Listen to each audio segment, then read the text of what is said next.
Bon, je fais une petite vidéo sur mon C4 Grand Picasso 2 litres HDI 136 de 2008, fin 2008. Il était en panne depuis plusieurs mois.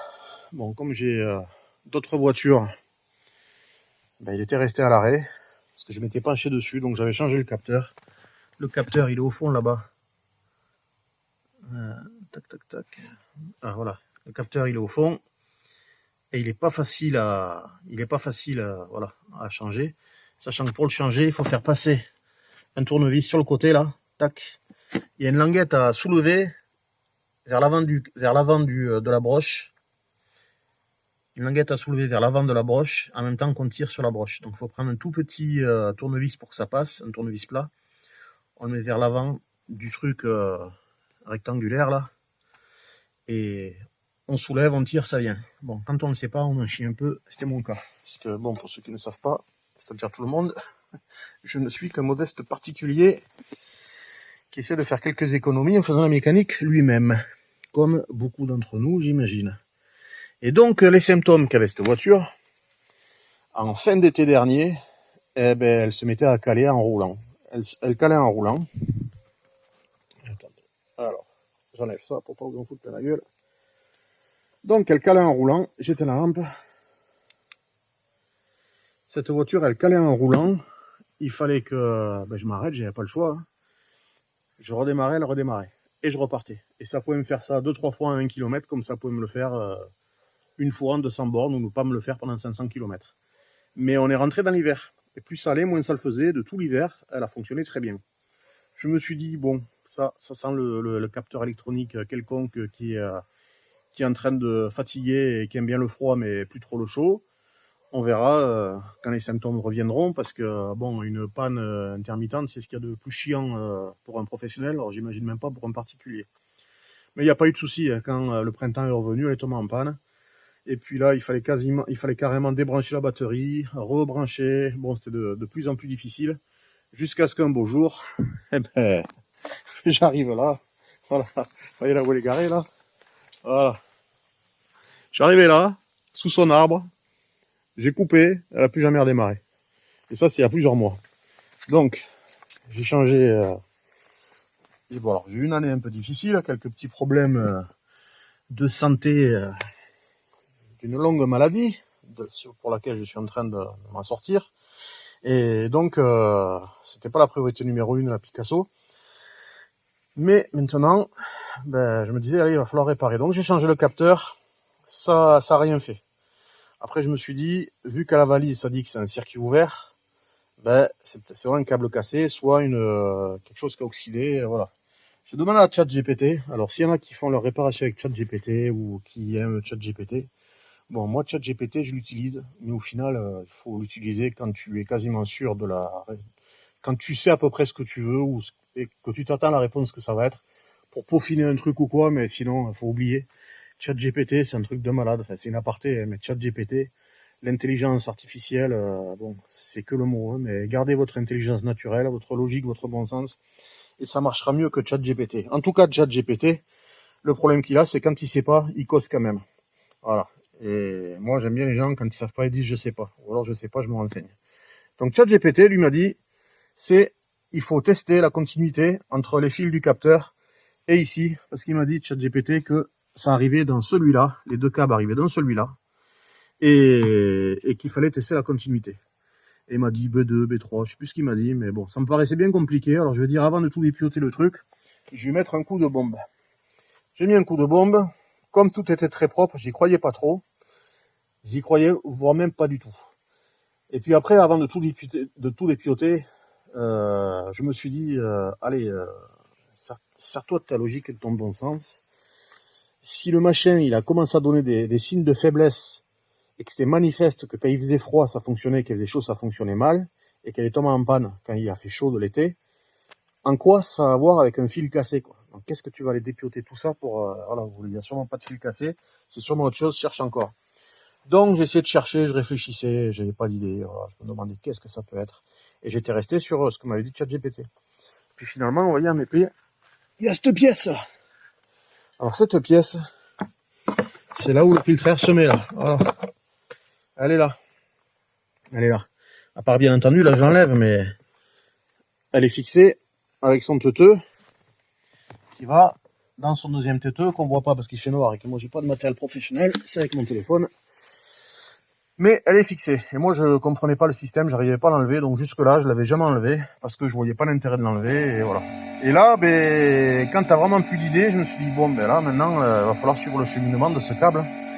J'y crois pas trop que ce soit un câble cassé, mais on va suivre le cheminement quand même. Et il fallait que j'enlève ça. Donc j'ai essayé d'enlever encore, j'arrivais pas, j'avais essayé les autres fois de l'enlever aussi, parce que ça aurait été plus pratique pour accéder à ça. Et là je me suis dit bon tu sais quoi, la voiture elle a 278 000, il y a un moment il va falloir que ça vienne ou sinon elle va partir. On va lui mettre les bras en croix et elle va aller dans une caisse en bois, enfin, à la compacteuse, bon bref vous m'avez compris, voilà la casse. Et donc j'ai tiré comme un sourd et c'est venu, et en plus ça n'a pas cassé. Et quand c'est venu, vous le saurez, et c'est tout l'objet de cette vidéo aussi, même si je suis vraiment bavard et qu'on y vient au bout de 6 minutes. Là, il y a deux grosses prises. Et bien, moi, les grosses prises, quand j'ai vu ça, déjà j'étais très content, parce que sur une de ces deux prises, il y a un câble qui part, une ramification qui va directement au capteur. Alors je me suis dit, ça, c'est très très bon, parce que ça, ChatGPT t'en avais pas parlé, et là, voyons la gueule que ça. Donc je les ai ouvertes. Alors, et pareil, je les ai ouvertes non sans mal. Parce que celle, la jaune, là, il faut soulever ce teuteux, et après, c'est tout l'ensemble qui coulisse par là. Et là, ça le libère. À la différence de l'autre, là où il faut appuyer, faire, enfin, l'autre, c'est le même système que cela. Et la jaune, voilà. Bon, j'ai un peu galéré aussi sur ça, mais voilà, vous avez l'astuce. On soulève le truc jaune, et après, le tiroir, il peut se décaler, on l'enlève. Et quand j'ai enlevé ces deux broches, mais aux surprises, elles étaient gavées de graisse. Gavées de graisse. Alors, je ne comprends pas d'où vient cette graisse. J'imagine que c'est mis d'origine. Je sais pas, peut-être pour éviter la corrodation, non, la corrosion, voilà. Oula, je suis fatigué. Pour éviter la corrosion, bon, je sais pas ce qu'elle foutait là, en tout cas elle y était. Mais moi, s'il y a un truc que je sais, c'est que la graisse et les contacts électriques, et que je sais, qui me semble savoir, c'est que graisse plus contact électrique, ça va pas ensemble. Voilà, qu'il y a une petite atmosphère grasse, anti-corrosion, je veux bien, mais gavé de graisse comme ça. Voilà. Et en plus de ça, quand j'ai vu ça, je me suis dit, attends, il fait chaud, ça se liquéfie, ça se met dans les contacts, plus de contact. Il fait froid, la graisse se fige, peut-être même se rétracte un peu, j'en sais rien, et ça me redonne des contacts. Je me suis dit, ça peut se tenir.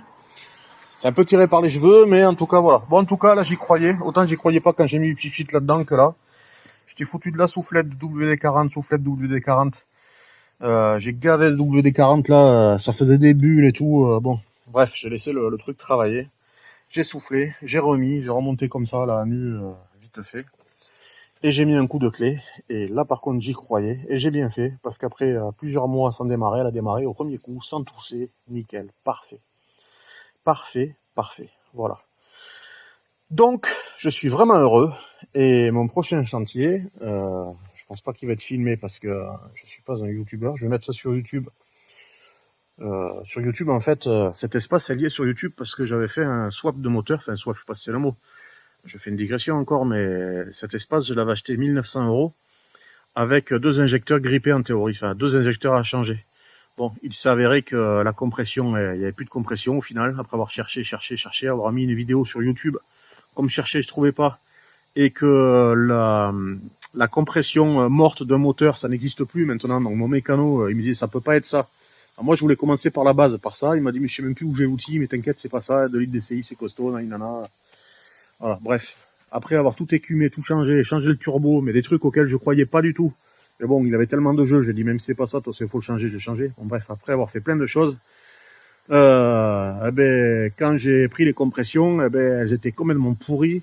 J'ai mis une cuillère à soupe d'huile, et là, la compression est remontée. Pour ceux qui savent pas, si on met quand la compression est morte, si la compression, elle s'échappe par les soupapes, quand on met de l'huile dedans, eh ben, ça fait rien, la compression reste morte. Donc là, c'est le haut moteur qui est mort.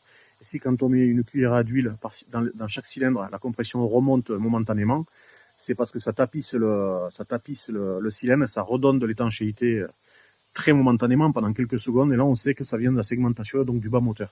Un truc inchangeable que les mécanos ne s'emmerdent plus à changer. Alors, vous imaginez un particulier. Donc, j'ai trouvé une Laguna avec un moteur, alors c'est encore une grande histoire parce que véhicule de 2008, Laguna de 2014, tout le monde disait que ça marcherait pas, que c'était impossible. Et finalement, ça marche parce qu'elle fonctionne très bien celle-là maintenant. Mais c'est une autre histoire, mais toujours est-il, je suis pas un youtubeur, je faisais ma petite digression, mais l'histoire de ce véhicule-là, et quand j'avais mis la vidéo sur YouTube en disant à qui verra cette vidéo, est-ce que vous avez une idée de ce que c'est? Bah, à la limite, c'est de moi un youtubeur professionnel, quoi. Il y a eu plein de vues, plein de gens qui m'ont répondu. Bon, bref, donc c'est pour ça que des fois on met une vidéo sur YouTube. Moi, je suis monsieur tout le monde et on peut s'imaginer que personne ne va le voir. Il y en a plein qui l'ont vu pour l'espace. Donc, s'il y en a qui le voient pour le Picasso et que ça peut les dépatouiller, eh ben voilà. Il faudra supporter mon babielage. Mon babielage, c'est le fait que je sois bavard. Ça vient de la Loire. Une babielle, c'est un bavard. Un patois, un gaga, un patois stéphanois. Donc voilà, donc pour ceux qui auraient un problème de capteur, ne vous arrêtez pas au capteur, enlevez le cache avant de vous faire chier le capteur ou de faire des frais. Commencez à défaire ça, voir s'ils sont propres ou pas. Et s'il y a plein de graisse, bingo, il y a des chances que ce soit ça. Parce que si moi j'ai de la graisse, je vois pas pourquoi d'autres n'en auraient pas.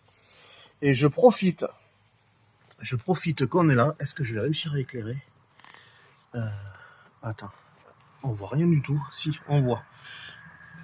À côté du capteur, on voit un bouchon là, un bouchon noir. Ça, c'est un bouchon en plastique que je vais enlever de suite. Voilà, c'est un bouchon en plastique comme ça. Et du coup, maintenant, on va voir un tuyau. Ça, c'est l'orifice de remplissage de la boîte de vitesse. Et c'est juste clipsé et ça empêche la pression, ça laisse passer l'air. Donc, je le remets. Et ça, en fait, c'est pour dire qu'à cette voiture aussi, donc elle a 278 000. Niveau moteur, avant cette panne, elle se portait très bien. Niveau boîte de vitesse aussi. Ça, c'est des véhicules qui sont connus pour avoir des problèmes de pignon, de roulement de sixième vitesse qui a une faiblesse. Moi, je fais ma vidange en théorie, on doit faire sa vidange tous les 30 000 km et la boîte de vitesse, comme d'habitude en France, même si je crois que ça a tendance à changer, mais comme d'habitude à cette époque-là, lubrifiée à vie par la magie du Saint-Esprit. Moi, ça, c'est une chose à laquelle je ne crois pas, la lubrification à vie. Donc, après, bon, je sais que ça fait débat, mais moi, je n'y crois pas personnellement. Donc, je fais ma vidange tous les 15 000. Je respecte pas la préconisation. Et toutes les deux vidanges moteurs, je fais une vidange, boîte de vitesse. Donc, tous les 30 000, je vidange ma vitesse. Ma boîte de vitesse avec l'huile de boîte préconisée, je mets 2 litres. En théorie, il faut mettre 1,9 litres, je crois. Non, pardon, il faut mettre 2,1 litres. Et moi, je mets un bidon de 2 litres qui va avec l'huile qui reste accrochée, faire à peu près 2,1 litres. Et mes vitesses se portent très bien. Bon, de digression à digression, de digression en digression, je parle bien, hein, j'en connais les mots, surtout digression, c'est pas faux. Donc, salut tout le monde, moi c'est Bruno, et garage, bagnole, et non, ça c'est François. Moi c'est Bruno, et bon courage à tous, et si j'ai pu en dépanner un ou deux, je serai content. Allez, salut les gars, ciao.